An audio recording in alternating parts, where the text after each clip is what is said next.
ज्योति अपनी सास ममता के साथ रहती है। ममता बहुत ही कंजूस होती है। ज्योति का पति बाहर काम करता है और कभी कभी फोन पे ही घर वालों से बात कर पाता है। काफी दिनों के बाद ज्योति अपने पति रमन से फोन पे बात करती है तो उसे पता चलता है कि रमन को सैलरी मिल चुकी है और वह घर पे भी भिजवा चुका है। ज्योति अपनी सास के पास जाती है। माँ जी, माँ जी। क्या है बहू, इतनी तेज क्यों चिल्ला रही हो? माँ जी, मेरी अभी फोन पे उनसे बात हुई है। उन्होंने बताया कि सैलरी घर पे भिजवा चुके हैं वो, और आपने मुझे बताया भी नहीं। हाँ तो इसमें तुझे बताने वाली क्या बात है? मेरा बेटा है, वो मेरे बेटे की कमाई है, मैं ही तो लूंगी उसे। क्यों माँ जी, मेरा कोई हक नहीं है? मेरे भी पति हैं वो। माँ जी, मुझे 20,000 रुपए चाहिए। मैंने रमन से बात की थी, उन्होंने कहा था ले लेना। क्या? 20,000 रुपए? तेरा दिमाग तो ठीक है, मैं तुझे 1 रुपया नहीं दूंगी। घर का काम धाम कुछ करना तो आता नहीं है, महारानी बन के बैठी रहती हो। हाँ तो मैं बहू हूँ इस घर की, नौकरानी नहीं। आप मुझे रुपए देती हैं या नहीं? नहीं दूंगी, 1 रुपया नहीं दूंगी तुझे। जब देखो तब साड़ी जेवर खरीदती रहती है। मेरे पास इतने फालतू पैसे नहीं है, समझी? हाँ। इतना कहकर ममता चली जाती है। कंजूस बुढ़िया। तभी ज्योति की सहेली आरती उससे मिलने आती है। अरे आरती, आओ आओ, मेरी प्यारी सहेली, इतने दिनों के बाद मिली हो। कैसी हो? मैं तो अच्छी हूँ, पर तू बता, तुझे तो मेरी याद आती ही नहीं है, तो मैंने सोचा मैं ही मिलाती हूँ। और बता, क्या बात है? कुछ परेशान सी लग रही है तू। अरे मेरी बहन, क्या बताऊँ, ये जो मेरी सास है ना, एक नंबर की कंजूस है, बुढ़िया। अब तू ही बता, अगले महीने मेरे मायके में फंक्शन है और मेरे पास इस टाइम कोई अच्छी साड़ी और जेवर भी नहीं है। अगर मैं ऐसे में घर जाऊंगी तो उन्हें कितना बुरा लगेगा। सारे मेहमान देखेंगे और सोचेंगे भी, मेरे पति की इतनी अच्छी कमाई है, अगर मैं ऐसे गई अपने मायके तो इसमें किसकी बेइज्जती होंगी। मैंने अपनी सास से 20,000 रुपए मांगे अपने पति से पूछ कर, पर ये कंजूस बुढ़िया मुझे दे ही नहीं रही है। अपनी बहू की और घर की इज्जत की कोई परवाह नहीं है इसे। अरे तो हो सकता है इस समय ना हो तेरी सास के पास रुपए। अरे नहीं आरती, मेरी सास के पास बहुत रुपए हैं। मेरे पति की सारी कमाई इसने तिजोरी में ताला डाल के रखा हुआ है, मुझे छूने तक नहीं देती है ये कंजूस बुढ़िया। ज्योति, अगर ऐसी बात है तो मेरे पास एक विचार है। जैसा मैं बताऊं बस वैसा ही करना, फिर देखना तेरी सास तेरे आगे पीछे घूमेगी।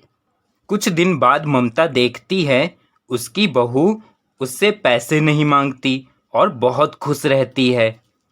ये बहू आजकल मुझसे पैसे नहीं मांगती और ना ही कोई झगड़ा करती है, आखिर बात क्या है? ममता चुपके से अपनी बहू की बातें सुनती है। ज्योति फोन पे बात कर रही होती है। हाँ आरती, तूने जो मुझे 10 करोड़ की लॉटरी का टिकट दिलवाया था वो मैंने संभाल के रखा है, तू परेशान मत हो। भगवान ने हमारी सुन ली, मेरे पूरे 10 करोड़ की लॉटरी लग गई। हाँ हाँ, तो बिल्कुल परेशान मत हो। मैं अभी सासू माँ को जाके ये खुशखबरी सुनाती हूँ, वो कैसी भी हो, आखिर है तो मेरी सास ही। अपनी बहू ज्योति की बातें सुनकर ममता चौंक जाती है। हाँ, ये क्या? मेरी बहू की 10 करोड़ की लॉटरी लग गई। हे भगवान, हाय, ये क्या हो गया? ममता अपनी बहू के पास जाती है। बहू, अरे बहू, जल्दी से मुझे बता, क्या सच में तेरी 10 करोड़ की लॉटरी लग गई है? हाँ माँ जी, हमारी 10 करोड़ की लॉटरी लगी है। जल्दी ही हमें पैसे मिल जाएंगे, फिर मैं और आप दोनों ही हंसी खुशी से रहेंगे। ममता मन में सोचती है। जब तक पैसे नहीं मिल जाते तब तक इसके साथ रहना होगा।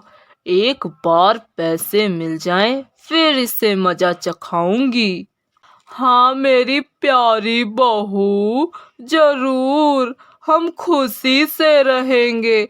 आखिर तू मेरी बहू ही नहीं, बेटी भी है। अब तू आराम कर, काम करते करते थक गई होगी। मैं तेरे लिए खाना बना देती हूँ, मेरी प्यारी बहू।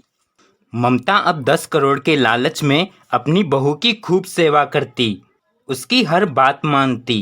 एक दिन ज्योति अपनी सास से कहती है।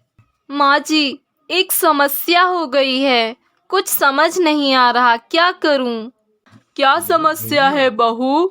मुझे बता, मैं हूं ना, तेरी माँ जैसी सास। माँ जी, मैं आज लॉटरी के ऑफिस में गई थी। उन्होंने कहा है कि मेरे रुपए बस आने वाले ही हैं, पर सिक्योरिटी के लिए 5 लाख रुपए जमा होंगे। बाद में वो वापस भी हो जाएंगे, पर मेरे पास तो 1 रुपया भी नहीं है। अब क्या करूं? लगता है 10 करोड़ हमारे नसीब में नहीं है।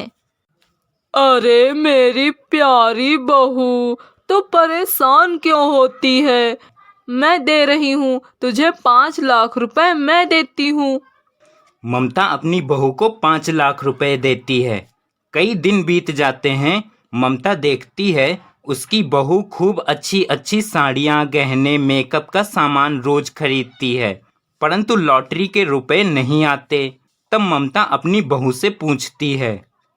बहू, तेरे 10 करोड़ रुपए कब मिलेंगे? और जो तू ये सारा सामान खरीदती है, शॉपिंग करती है, तेरे पास इतने पैसे कहाँ से आए? माँ जी, 10 करोड़ रुपए? कौन से 10 करोड़ रुपए?